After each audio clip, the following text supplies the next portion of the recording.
আসসালামু আলাইকুম রহমতুল্লাহি ওয়া বারাকাতুহু। আজকে অনেক বেশি শীত পড়তেছে। যারা এই শীতের দিনে ফজরের সময় ঘুম থেকে উঠে মসজিদে চলে এসে নামাজ পড়েন, আল্লাহ তাআলা তাদের সকলকে আল্লাহ তাআলা নেক হায়াত দান করুক, সুস্থ রাখুক।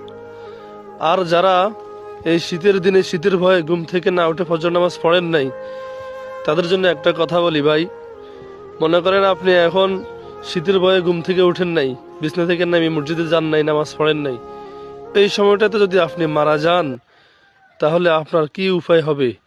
এই শীতের দিনে আপনাকে দাফন করা হবে, এই ঠান্ডা আবহাওয়ার মধ্যে মাটির নিচে আপনাকে দাফন করা হবে। তখন সেখানে কিভাবে থাকবেন ভাই? এখনো সময় আছে ভাই। আল্লাহর দিকে আসুন, নামাজ পড়ুন, আল্লাহর দিকে রুজু হন। দেখবেন আল্লাহ তাআলা আপনাকে সফলতা দান করবে।